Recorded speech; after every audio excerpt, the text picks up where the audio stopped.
என்னாகமம் 35ஆம் அதிகாரம். எரிகோவின் அருகே யோர்தானைச் சேர்ந்த மோவாபின் சமனான வெளிகளிலே கர்த்தர் மோசேயை நோக்கி, இஸ்ரவேல் புத்திரர் தங்கள் காணியாட்சியாகிய சுதந்திரத்திலே லேவியருக்கு குடியிருக்கும்படி பட்டணங்களை கொடுக்க வேண்டும் என்று அவர்களுக்கு கட்டளையிடு. அந்த பட்டணங்களை சூழ்ந்திருக்கிற வெளிநிலங்களையும் லேவியருக்கு கொடுக்க வேண்டும். அந்த பட்டணங்கள் அவர்கள் குடியிருப்பதற்கும் அவைகளைச் சூழ்ந்த வெளிநிலங்கள் அவர்களுடைய ஆடு மாடுகளுக்கும் அவர்களுடைய ஆஸ்திகளுக்கும் அவர்களுடைய சகல மிருக ஜீவன்களுக்கும் குறிக்கப்பட வேண்டும். நீங்கள் லேவியருக்கு கொடுக்கும் பட்டணங்களை சூழ்ந்த வெளிநிலங்கள் பட்டணத்தின் மதில் தொடங்கி வெளியிலே சுற்றிலும் 1000 முழ தூரத்துக்கு எட்ட வேண்டும். பட்டணம் மத்தியில் இருக்க பட்டணத்தின் வெளிப்புறம் தொடங்கி கிழக்கே 2000 முழமும் தெற்கே 2000 முழமும் மேற்கே 2000 முழமும் வடக்கே 2000 முழமும் அளந்துவிட கடவீர்கள். இது அவர்கள் பட்டணங்களுக்கு வெளிநிலங்களாயிருப்பதாக. நீங்கள் லேவியருக்கு கொடுக்கும் பட்டணங்களில் அடைக்கலத்துக்காக 6 பட்டணங்கள் இருக்க வேண்டும். கொலை செய்தவன் அங்கே தப்பி ஓடிப்போகிறதற்கு அவைகளை குறிக்க கடவீர்கள். அவைகளை அல்லாமல் 42 பட்டணங்களை அவர்களுக்கு கொடுக்க வேண்டும். நீங்கள் லேவியருக்கு கொடுக்க வேண்டிய பட்டணங்களெல்லாம் 48 பட்டணங்களும் அவைகளைச் சூழ்ந்த வெளிநிலங்களுமே. நீங்கள் இஸ்ரவேல் புத்திரரின் சுதந்திரத்திலிருந்து அந்த பட்டணங்களை பிரித்து கொடுக்கும்போது அதிகமுள்ளவர்களிடத்திலிருந்து அதிகமும் கொஞ்சமுள்ளவர்களிடத்திலிருந்து கொஞ்சமும் பிரித்து கொடுக்க வேண்டும். அவரவர் சுதந்தரித்து கொண்ட சுதந்திரத்தின்படியே தங்கள் பட்டணங்களில் லேவியருக்கு கொடுக்க கடவர்கள் என்றார். பின்னும் கர்த்தர் மோசேயை நோக்கி, நீ இஸ்ரவேல் புத்திரரோடே சொல்ல வேண்டியது என்னவென்றால், நீங்கள் யோர்தானை கடந்து கானான் தேசத்தில் பிரவேசிக்கும்போது கைப்பிசகாய் ஒருவனை கொன்று போட்டவன் ஓடிப்போயிருக்கத்தக்க அடைக்கல பட்டணங்களாக சில பட்டணங்களை குறிக்க கடவீர்கள். கொலை செய்தவன் நியாய சபையிலே நியாயம் விசாரிக்கப்படும் முன் சாகாமல் பழிவாங்குகிறவன் கைக்கு தப்பிப்போயிருக்கும்படி அவைகள் உங்களுக்கு அடைக்கல பட்டணங்களாயிருக்க கடவது. நீங்கள் கொடுக்கும் பட்டணங்களில் 6 பட்டணங்கள் அடைக்கலத்துக்காக இருக்க வேண்டும்.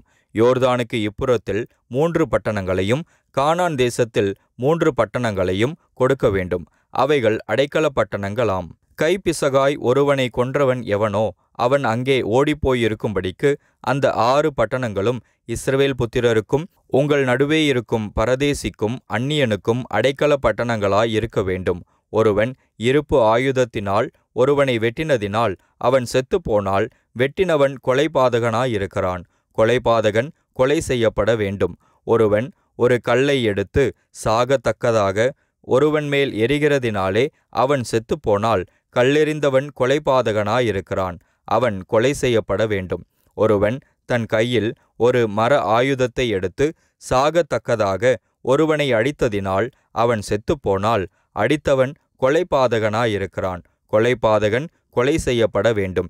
பழிவாங்க வேண்டியவனே கொலைபாதகனை கொல்ல வேண்டும். அவனை கண்ட மாத்திரத்தில் அவனை கொன்று போடலாம். ஒருவன் பகையினால் ஒருவனை விழத் தள்ளினதினாலாயினும் பதுங்கியிருந்து அவன் சாகத்தக்கதாய் அவன் மேல் ஏதாகிலும் எரிந்ததினாலாயினும் அவனை பகைத்து தன் கையினால் அடித்ததினாலாயினும் அவன் செத்துப்போனால் அடித்தவன் கொலைபாதகன். அவன் கொலை செய்யப்பட வேண்டும். பழி வாங்குகிறவன் கொலைபாதகனை கண்ட மாத்திரத்தில் கொன்று போடலாம். ஒருவன் பகையொன்றும் இல்லாமல் சடுதியில் ஒருவனை தள்ளி விழப்பண்ணினதினாலாயினும் பதுங்கியிராமல் யாதொரு ஆயுதத்தை அவன் மேல் பட எரிந்ததினாலாயினும் அவனுக்கு பகைஞனாயிராமலும் அவனுக்கு தீங்கு செய்ய நினையாமலும் இருக்கையில் ஒருவனை கொன்று போடத்தக்க ஒரு கல்லினால் அவனை காணாமல் எரிய அது அவன் மேல் பட்டதினாலாயினும் அவன் செத்துப்போனால் அப்பொழுது கொலை செய்தவனையும் பழிவாங்குகிறவனையும் சபையார் இந்த நியாயப்படி விசாரித்து கொலை செய்தவனை பழிவாங்குகிறவனுடைய கைக்கு தப்புவித்து அவன் ஓடிப்போயிருந்த அடைக்கல பட்டணத்துக்கு அவனை திரும்ப போகும்படி செய்ய கடவர்கள். பரிசுத்த தைலத்தினால் அபிஷேகம் பெற்ற பிரதான ஆசாரியன் மரணம் அடைய மட்டும் அவன் அதிலே இருக்க கடவன். ஆனாலும் கொலை செய்தவன் தான் ஓடிப்போயிருக்கிற அடைக்கல பட்டணத்தின் எல்லையை விட்டு வெளிப்பட்டிருக்கும்போது பழிவாங்குகிறவன் கொலை செய்தவனை அடைக்கல பட்டணத்துக்கு வெளியே கண்டுபிடித்து கொன்று போட்டால் அவன் மேல் இரத்தப்பழி இல்லை. கொலை செய்தவன் பிரதான ஆசாரியன் மரணம் அடையும் மட்டும் அடைக்கல பட்டணத்தில் இருக்க வேண்டும். பிரதான ஆசாரியன் மரணமடைந்த பின்பு தன் சுதந்திரமான காணியாட்சிக்கு திரும்பி போகலாம். இவைகள் உங்கள் வாசஸ்தலங்களில் எங்கும் உங்கள் தலைமுறைதோறும் உங்களுக்கு நியாய விதி பிரமாணமாயிருக்க கடவது. எவனாகிலும் ஒரு மனிதனை கொன்று போட்டால் அப்பொழுது சாட்சிகளுடைய வாக்குமூலத்தின்படியே அந்த கொலைபாதகனை கொலை செய்ய கடவர்கள். ஒரே சாட்சியை கொண்டு மாத்திரம் ஒரு மனிதன் சாகும்படி தீர்ப்பு செய்யலாகாது. சாகிறதற்கேற்ற குற்றஞ்சுமந்த கொலைபாதகனுடைய ஜீவனுக்காக நீங்கள் மீட்கும் பொருளை வாங்கக்கூடாது. அவன் தப்பாமல் கொலை செய்யப்பட வேண்டும். தன் அடைக்கல பட்டணத்துக்கு ஓடி போனவன் ஆசாரியன் மரணமடையாததற்கு முன்னே தன் நாட்டிற்கு திரும்பி வரும்படி நீங்கள் அவனுக்காக மீட்கும் பொருளை வாங்கக்கூடாது. நீங்கள் இருக்கும் தேசத்தை பரிசுத்த குலைச்சலாக்காதிருங்கள். இரத்தம் தேசத்தை தீட்டுப்படுத்தும். இரத்தம் சிந்தினவனுடைய இரத்தத்தினாலே ஒழிய வேறொன்றினாலும் தேசத்திலே சிந்துண்ட இரத்தத்திற்காக பாவ நிவர்த்தி இல்லை. நீங்கள் குடியிருக்கும் என் வாசஸ்தலமாகிய தேசத்தை தீட்டுப்படுத்த வேண்டாம். கர்த்தராகிய நான் இஸ்ரவேல் புத்திரர் நடுவே வாசம் பண்ணுகிறேன் என்று சொல் என்றார். என்னாகமம் 36ஆம் அதிகாரம்.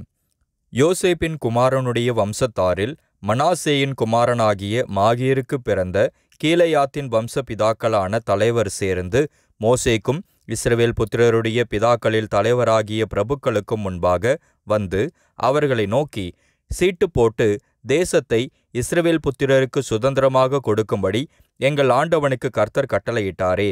அன்றியும் எங்கள் சகோதரனாகிய செலோப்பியாத்தின் சுதந்திரத்தை அவன் குமாரத்திகளுக்கு கொடுக்க வேண்டும் என்றும் எங்கள் ஆண்டவனுக்கு கர்த்தராலே கட்டளையிடப்பட்டதே. இப்படி இருக்க இவர்கள் இஸ்ரவேல் புத்திரருடைய வேறொரு கோத்திரத்தின் புத்திரருக்கு மனைவிகளானால் அந்த குமாரத்திகளுடைய சுதந்திரம் எங்கள் பிதாக்களுடைய சுதந்திரத்திலிருந்து நீங்கி அவர்கள் உட்படுகிற கோத்திரத்தின் சுதந்திரத்தோடே சேர்ந்து போகும். இப்படி எங்கள் சுதந்திரத்துக்கு சீட்டினால் விழுந்த பங்கில் இராமல் அற்றுப்போகுமே. இஸ்ரவேல் புத்திரருக்கு யூபிலி வருஷம் வந்தாலும் அவர்களுடைய சுதந்திரம் அவர்கள் உட்பட்டு போன கோத்திரத்தின் சுதந்திரத்தோடே சேர்ந்து போகும்.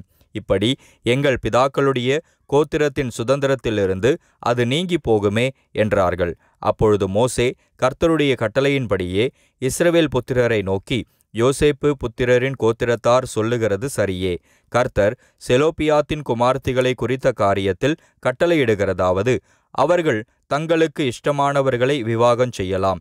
ஆனாலும் தங்கள் பிதாவின் கோத்திர வம்சத்தாரில் மாத்திரம் அவர்கள் விவாகம் செய்ய வேண்டும். இப்படியே இஸ்ரவேல் புத்திரரின் சுதந்திரம் ஒரு கோத்திரத்தை விட்டு வேறு கோத்திரத்துக்கு போகாதிருக்கும்.